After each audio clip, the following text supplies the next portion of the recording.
En primer lugar, bienvenidos y muchas gracias por venir al museo este día de temperatura tan buena que lo que pide es estar por el campo paseando lo que sea.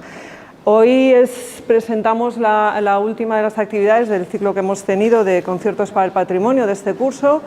La de Alejandro va a ser la última explicación acompañada de concierto y quería, como sabéis muchos de vosotros que habéis venido a las demás, este año el objetivo era contar otras visiones sobre el patrimonio. Hoy, como os digo, nos acompaña Alejandro Santiago González, que él, es doctor en Ciencia e Ingeniería Agraria por la Universidad de Castilla-La Mancha, máster en Gestión Ambiental y de la Calidad, licenciado en Biología, en fin, un extenso currículo, pero sobre todo yo creo que la mayoría lo conocéis porque es el conservador del Jardín Botánico de Castilla-La Mancha.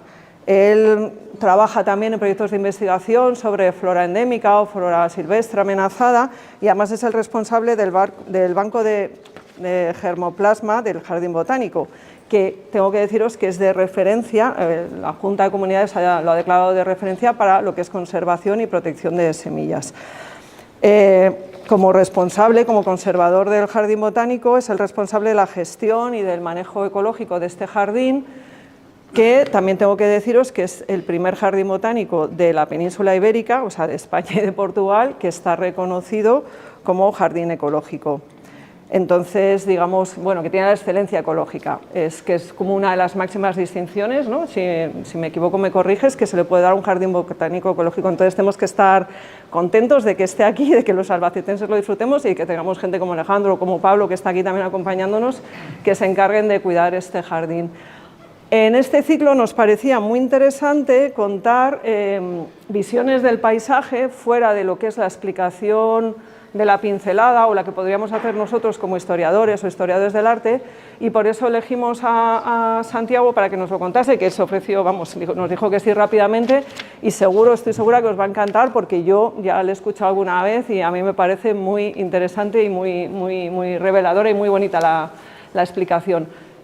Ya acabo simplemente recordaros que después a las 12:15 por ahí pues tenemos el concierto en el salón de actos para el que quiera quedarse con músicos del Conservatorio Superior de Música de Castilla-La Mancha. Y ya está, con Alejandro os dejo. Gracias.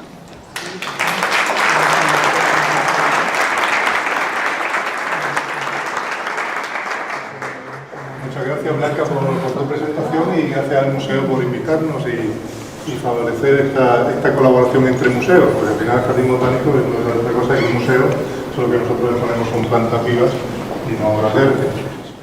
Me vais a perdonar lo primero, porque yo no soy especialista en arte y aquí hay estupendos especialistas que saben mucho más desde la parte técnica, pero sí que os puedo contar un poco lo que yo veo desde el punto de vista de un biólogo, de un naturalista, sobre este paisaje. Y a mí este paisaje me dice varias cosas. Os pido que tengáis un poco de abierta la ventana de la mente que da hacia la imaginación y a ver si podéis sentir algunas cosas de las que os voy a comentar. Lo primero que me llamó a mí la atención de esta obra es que a mí me transmite dos cosas. En lo físico me transmite frío y en lo emocional me transmite melancolía. Y quise entender por qué era eso. El frío, ¿por qué? Pues si nos fijamos, ha pintado una cosa muy difícil de hacer, que es la atmósfera. Las nubes, el cielo, pero no es pintar nubes porque sí, está pintando unas nubes que son densas y bajas. Las nubes con un estrato muy alto son típicas de verano. Cuando hay una tormenta en verano son nubes muy altas y estas son densas, bajas y compactas. Eso quiere decir que estamos en invierno o con aire frío encima. Fijaos, otro detalle que me lleva hacia el invierno es que debajo de este árbol, que lo voy a llamar encina por la forma que tiene, aparece unas tonalidades azules que yo desde aquí cerca lo veo peor, pero cuando lo veía desde lejos me están diciendo que es una helada. Es hielo. Tiene todo el sentido que aparezca donde está. ¿Por qué? Fijaos la sombra que proyecta la encina, la proyecta hacia el lado de la izquierda. Está justo delante. ¿Qué podemos ver? Que el sol está en aquella parte. Entonces, si el sol está en aquella parte, la luz nos entra de aquí, se filtra por las nubes hacia esta zona que está más iluminada del cuadro y está transmitiéndonos la sombra que pinta aquí. Entonces, hacia la parte, si hemos dejado el sol hacia allá y tenemos una zona de helada hacia aquí, entendemos que el este está aquí, el sol ya ha pasado el mediodía y se está yendo hacia el oeste y por lo tanto queda una franja de hierba helada hacia el norte de la encina, que es totalmente compatible con lo que pasaría en la naturaleza. Y en la parte del fondo sería hacia el sur. O sea que nos está diciendo la orientación en la que ha pintado el paisaje. Estaría el norte hacia nosotros, este, oeste y el sur hacia atrás. Otra cosa que me transmite frío o sensación de frío es quién está viendo el paisaje. Pues vaya a decir, bueno, pues está claro el pintor. Pues no lo sé. No sé si es el pintor el que está viendo el paisaje o es el pintor el que está imaginando cómo se ve ese paisaje, porque no me cuadra que ese paisaje se esté viendo desde una posición como la que estoy yo, de pie en el suelo, tranquilamente mirándonos el paisaje y con el lienzo delante. No sé cómo se pintó, la verdad, porque ya digo que no soy experto. Pero fijaos, aquí hay una cosa que es un barranco o una cárcava por la que va el agua y está dejando cortes grandes a ese lado del cuadro, que nos dice que hay erosión allí. Luego esta cárcava viene hacia adelante. No tendría ningún sentido que esta parte central, aquí hubiera una colina en la que estuviéramos pintando, sino más bien la sensación que da es como si fuera un pájaro o un avión o algo que está haciendo un contrapicado hacia esa zona, pasando por el medio, porque podría haber pasado por cualquiera de las lomas o estar pintado desde arriba hacia abajo, pero no, está como queriendo meternos dentro de la parte central del cuadro, que es esa cárcava. ¿Por qué digo que eso tiene que ver con el frío? Porque si pensamos en un pájaro, primero nos dice que es un pájaro que mira hacia adelante, parece una obviedad, pero nosotros estamos tan acostumbrados a ver hacia adelante que no pensamos que nuestra visión binocular es lo que hace que nosotros tengamos sensación de profundidad. Por lo tanto, que tenga sensación de profundidad nos dice que es un pájaro que tiene los ojos hacia adelante y no dos ojos a los lados. Luego no es un pajarillo cualquiera, que tendría una visión mucho más corta y hacia los lados, más ancha que profunda. Sino es un pájaro tipo rapaz que lleva los ojos hacia adelante. Por lo tanto, un pájaro pesado. ¿Qué pasa en invierno? Esos pájaros pesados bajan al planear. ¿Por qué? Porque el aire frío se condensa, o sea, se concentra en la parte baja de la zona más profunda, por ese barranco en el que parece que quiere meternos. Todo esto es imaginación, pero tiene sentido con lo que se ve. Imaginad que lo estuviera viendo desde un avión, podría ser también, pero estaría pintando memoria, porque la velocidad con la que iría el avión no le dejaría captar todo eso. Si fuera una rapaz también tiene sentido, porque bueno, al final las rapaces ven en colores como nosotros, son capaces de distinguir todos los colores y tienen mucha más profundidad de campo. ¿Qué más se ve aquí? Pues hemos dicho que estamos en invierno. Que haya esta helada aquí a esa hora de la tarde, es decir, después de pasado el mediodía, quiere decirnos que estaríamos a una altitud superior a los 600-700 metros, pero más baja de los 1400 porque estos árboles que están aquí tienen pinta de encina. Si estuviéramos por encima de los 1400 metros, esas encinas en invierno no tendrían hojas, sino porque serían quejigos. Luego, no son quejigos, no están perdiendo la hoja, tienen hoja, estamos entre 800 y 1400 metros en invierno, con encinas. Vamos sacando cosas. Además, sobre un sustrato que está en la mancha, claramente, ¿por qué? Porque aparecen texturas calizas y arcillosas. No estamos en la parte cuarcítica de España, que sería la parte de Extremadura, es claramente la mancha, con esas arcillas y esos colores calizos que van dejando, esa piedra limosa que va dejando a lo largo del arrastre del agua. Que si os fijáis de distinto color por donde va arrastrando el agua que en las cárcavas que van quedando aquí, que luego veremos por qué van. Son distintas estos cortes de suelo que estos, porque estos son arrastres de partes superiores de la roca que van diluyéndose, que es caliza. Luego estamos en la mancha, está claro. Otra cosa que me llama la atención cuando veo este cuadro es la diferencia entre la parte izquierda de la imagen y la derecha, esta es mucho más suave que esa de aquel lado. Y aquí fijaos que pasan, hay cortes totalmente rectos. Eso no pasa en la naturaleza. Eso quiere decir que ahí había zonas aradas o zonas de cultivo. Probablemente zonas de cultivo de arbolado, porque en esas inclinaciones no se puede poner cereal, y si hubiera cereal, el cereal de invierno tendría que ser verde, no parecería marrón. Pero en un cultivo de arbolado, como pudiera ser un almendro, tendríamos este tipo de dibujo.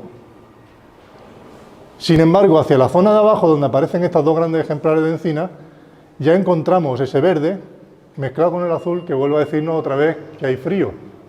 ¿Por qué verde? Porque las encinas en la naturaleza, y fijaros siempre que hay una encina debajo hay verde y azul, las encinas en la naturaleza tienen un efecto que es bombean el agua hacia arriba y hacen un efecto de absorción o de retención del agua sobre su parte coriácea de las hojas y se provocan su propia lluvia.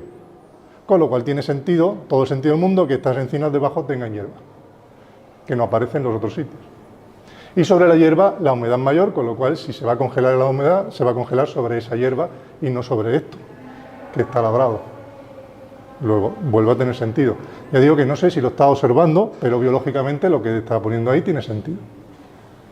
¿Qué más cosas se pueden ver? Hacia el fondo vemos que los colores pardos, típicos de la encina, ya no se encuentran, son verdes más oscuros. Podríamos pensar que esos árboles son distintos de los que están montando aquí. Parecen más altos. Si comparamos este tamaño de estas encinas con los de atrás, sobresalen. Y en algunas de las pinceladas tienen forma de V. Forma inclinada, hacia arriba, como si fueran triángulos. ¿Es un error del pintor? Lo dudo. Yo supongo que lo que quiere presentar que son árboles distintos. ¿Qué árboles distintos van a llegar ahí? Pues lo que aparecen aquí como encinas, ahí aparecen coníferas.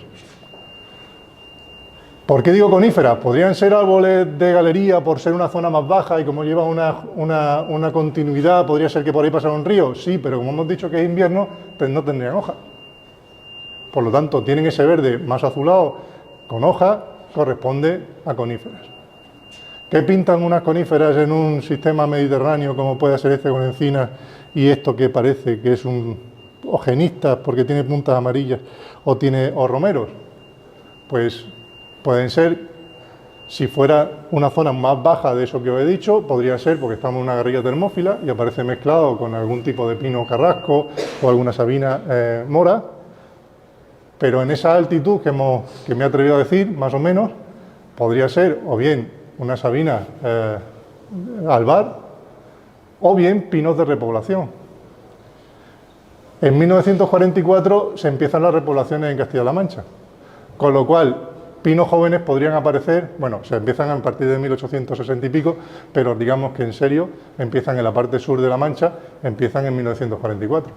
Entonces pensad, fijad esa forma de V, puede ser, esto es imaginación todo, pero puede ser compatible con un pino joven o con una conífera joven de esa replantación. ¿Por qué? Porque estos árboles cuando son jóvenes les pasa como a los niños. Pensad en un niño, cuanto más pequeñito, más rato va con los brazos para arriba, ¿verdad? Cuanto más mayor, más se nos van los bajos para abajo. Pues las ramas de los árboles hacen lo mismo. Los pinos cuando son jóvenes, forma de V. Cuando son más viejos, van bajando las ramas. Esas formas triangulares tan claras, podía ser un pino con 30 años perfectamente. Que sería el tiempo que ha pasado entre las reforestaciones y el tiempo en el que está pintado el cuadro, que es del 78, parece. ¿Qué más cosas se ven aquí? Pues se ve un pueblo hacia el fondo. Bueno, yo no veo ninguna casa, pero claramente es un pueblo. O sea, son puntos blancos, pero se intuye que es un pueblo. ¿En qué zona? En la que tendría más lógica. Fijaos, si esto fuera, imaginad que estáis mirando todo esto desde arriba, justo desde el plano cenital, la parte más blanda, más baja y más llana, donde se acumula el agua recogida por todos estos montes alrededor, sería justo esa. Por lo tanto, en La Mancha, sobre suelo calizo, este sitio con mayor humedad sería excepcional para poner, ¿qué? Cultivos. Y ahí se aparecen cuadrados grandes que marcan cultivos de las zonas de cultivo, justo donde deberían estar. No tendría sentido ponerlas en otro sitio. Me da la sensación de que esto de aquí atrás es un bosque de galería. ¿Por qué? Porque parece que eso que pasa por ahí es un río con un cierto encharcamiento aquí detrás. Luego, ¿tiene sentido que el pueblo esté ahí puesto? Perfectamente. Está sobre la zona más fácil de cultivar, sobre el plano y además cerca de una fuente de agua, como se hacía en todos los pueblos. ¿Vale? ¿Qué más veo y por qué digo lo de la melancolía? Pero esto es una cosa mía personal, digamos, por mi sesgo, el amor a la naturaleza que tengo. Estas cárcavas tan marcadas, estas V's que se ven, son geométricas esas figuras, no están redondeadas. ¿Qué quiere decir eso? Pues que estos desmoronamientos, donde se ve la arcilla, están producidos por una falta de vegetación sobre esa zona. ¿Cuánto tiempo hace que no está esa zona? Pues aquí se ve algún ejemplar suelto, donde esas lomas todavía están, digamos, más suaves, y aquí son más altas. Fijaos, una encina sabemos que puede vivir varios cientos de años, pero unos romeros como estos, y este tipo de plantas que a mí me parecen romeros o genistas, suelen vivir 10-15 años. Luego lo que podemos saber es que los restos que nos quedan aquí, que parece que son de las mismas de estas, ¿lo veis? Son este mismo dibujo, esta misma estructura es la que va apareciendo como restos. Es lo que queda de la vegetación original de esta zona. Como la vegetación ha ido desapareciendo, se han producido arrastres por las lluvias y esos arrastres han producido cortes. ¿Qué quiere decir esto? Pues desde un punto de vista paisajístico de utilidad del terreno, sabemos que era agrícola y sabemos que hay pastoreo. Pero un pastoreo que en los últimos 10-15 años ha aumentado, como también tiene lógica por la historia de España. Desde los años 50 a los años 70 se ha industrializado el campo y aumentó la cantidad de ganado. Con lo cual, ¿qué plantas nos quedan aquí dibujadas? Las que no son palatables, las que no les gustan al ganado, las que no se van a comer. Por lo tanto, lo único de vegetación que podemos distinguir como arbustiva son plantas que no son palatables. Son romeros, porque tienen aceites esenciales, son genistas que son pinchosas.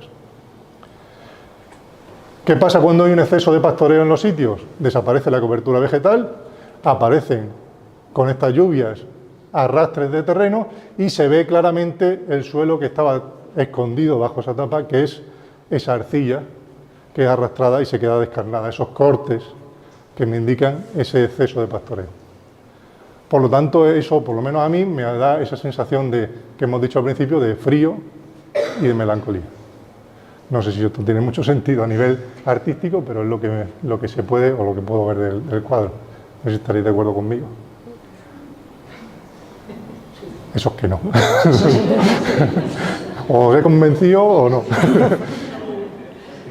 Pues, o sea que podemos decir que el pintor pintaba desde los ojos de un águila en día de invierno, era capaz de transmitir el frío. Otra cosa que no he dicho, el viento. Fijaos, las nubes son más amplias hacia ese lado y más estrechas hacia aquí. ¿Lo veis? Van haciendo esta forma. Quiere decir que el viento viene de allí.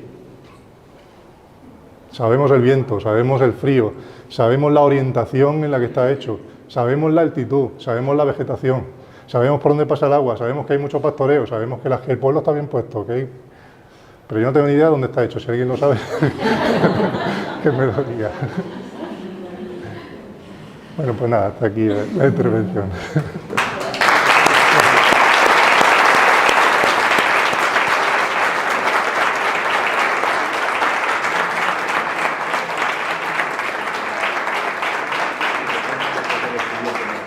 Bueno, no lo he dicho yo, error mío, y luego tampoco Santiago. El cuadro es de Juan Amo, que fue un pintor muy, de Albacete y conocido por todos, y el título es Paisaje.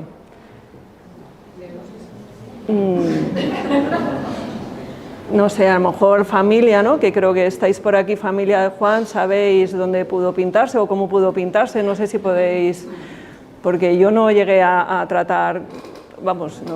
no hablé con Juan, yo no sé de este cuadro mucho más. Puede ser que fuera lo primero de las vistas altas, por la razón, porque él también le gustaba la aviación.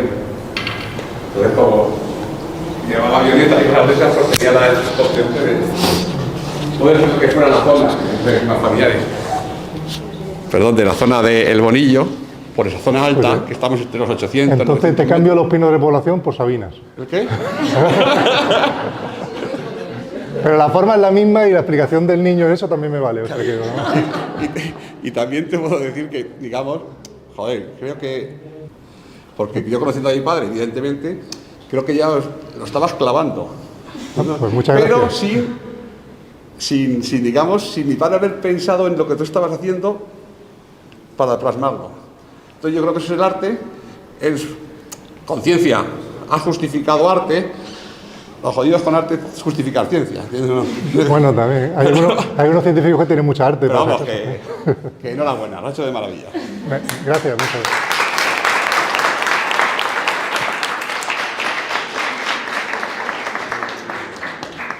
Alejandro, lo primero darte la enhorabuena.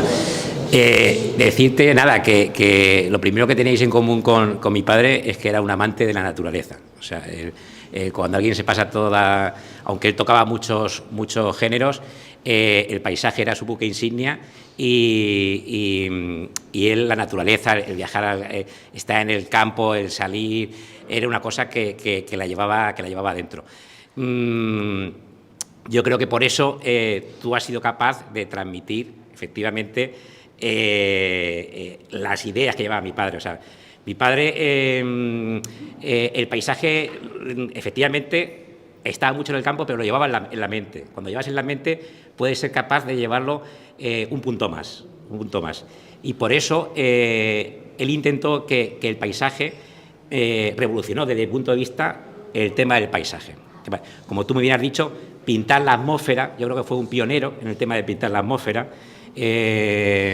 Hasta ese momento, yo pienso que el cielo era no tenía protagonismo dentro del paisaje. Y mi padre sí le dio mucha importancia de que la atmósfera del cielo había que darle ese protagonismo. Y nada, nosotros, pues ya te digo, hemos mamado la naturaleza desde muy pequeños. Ahora, gracias a Dios, está el tema muy controlado y muy tal y muy no sé cuántos, pero por ponerte una anécdota, nosotros cuando teníamos, o sea, mis hermanos, cuando teníamos 5 años en casa ya reciclábamos y en la comunidad de vecinos nos tomaban por locos. Ahora eso es muy normal, pero para que tú entiendas un poquitín quién era Juan Amo y la simbiosis que tenía su mentalidad, su pintura con la naturaleza. Te agradezco que te haya gustado, ¿no? Que me encanta que te haya gustado y estoy totalmente de acuerdo, pero no solamente que le gustara la naturaleza, sino que la conocía. Para conocer algo no hay que estudiarla desde un punto de vista científico. Cualquier persona con amor por algo puede llegar a conocerlo mejor que un experto.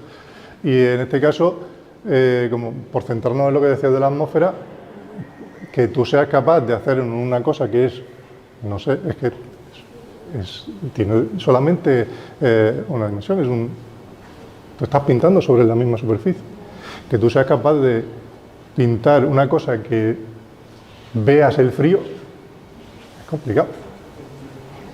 Bueno, no lo ves, lo puedes sentir si te metes dentro, que veas la sensación de velocidad, que veas el deterioro de la naturaleza. Otra cosa que me gusta o que me llama la atención es toda esa zona del fondo está llena de vegetación. ¿Por qué no se va a la zona del fondo que cualquier lego diría, bueno, pues qué bonito el bosque, vamos a pintarlo, me pongo un montón de colores y hago un bosque bonito, ¿no? Sino se va a la parte en que la naturaleza empieza a estar maltratada. Es un punto de vista que enlaza quizá con lo que decías del reciclado, una preocupación personal suya por el deterioro de la naturaleza, que para la época en la que estamos es pionero. A Juan hay que conocerle como yo le conocí, pintando en el campo. Entonces, ya está dicho, muchas veces lo he dicho, pero aquellos que no me hayan escuchado hablar de Juan, es vivo, lo que está en la naturaleza, era como un milagro pasarlo a la tela. Y él me decía, pintar en la naturaleza es interpretar la naturaleza, no hay, para eso está la fotografía. Yo no hago fotos, yo pinto lo que está ahí, pero no tengo que estar viéndolo y pienso más y pinto menos, porque cualquier abuso de intento de mejorar lo que ya está vivo, captado de ese natural, es darle como a un zapato el betún. Cuanto más brillo, mejor. Decía que no, que eso era equivocadamente plástico. Y me dijo, mira, esta mancha que hay aquí funciona todavía más si yo quito la pintura y dejo que respire la tela con la textura, con la espátula, y limpio aquello que está apelmazando el contexto plástico sobre la tela. Y el contexto plástico sobre la tela era que era hundido en la profundidad atmosférica. Para hacer eso hay que trabajar mucho, mucho del natural. La pintura rápida se llama así, la de plein air, como dicen los plein air, la pintura plástica del paisaje, la inventan los impresionistas. Esa pintura, que Claude Monet fue el precursor de esa sensación, el cuadro Sensación, está aquí y está viva. ¿Cómo es que está viva? Pues por una razón, porque ha puesto cada cosa en su lugar. Hay que leer los 2 libros que escribió Juan Amo. Uno de ellos, pues lo nombro en mi tesis doctoral, porque no tiene desperdicio. Esas nubes evolucionan. Claude Monet le decía a Camila, a su mujer, que le molestaban en el paisaje las nubes, porque cambiaban de sitio. Juan no tenía ese problema. Fue un gran maestro del paisaje, quizá poco considerado, pero ahora es cuando va a ser más considerado de lo que se le consideró. ¿Por qué? Pues por esa razón de poner cada cosa en su sitio, dar al color, ubicar el color en cada lugar, dar la sensación de calendario en un cuadro, podía poner la hora y el día que lo hizo, pero en la firma, como lo hacen muchos pintores. Ahí pone 1978. No hacía falta nada más que ver el momento de la luz. Y eso es lo más grande de un pintor. Lo demás son añadurías, gratuidades, cosas aleatorias, cosas innecesarias. La realidad está en el momento fugaz, que es pasajero, que ya no va a estar más, que esas encinas a lo mejor ya no existen, que aquellas coníferas a lo mejor ya no existen, que a lo mejor aquel pueblo incluso está abandonado de la España vaciada. Pero esto está vivo y va a estar eterno. Eso es lo más bonito de la pintura del paisaje. Juan, el maestro mío, mi maestro, por el cual yo fui luego a pintar pintura rápida, si no, no hubiera ido, porque es un atrevimiento, es un desatino, ser frívolo y meterte en Ávila desde las 5 de la mañana hasta las 8 que se llama en Ávila, para pintar en Ávila, en la Plaza de Santa Teresa, un cuadro, y decir, ¿qué estoy haciendo yo aquí? ¿Qué desatino es este? Pues no lo podía decir porque tenía de mis espaldas una lección aprendida de Juan Amo. Muchas gracias. Muy bien.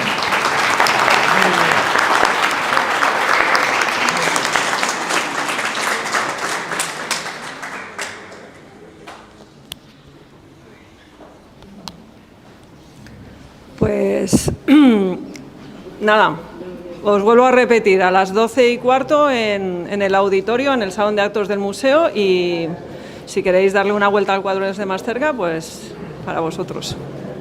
Bueno, y muchas gracias, Alejandro, por supuesto.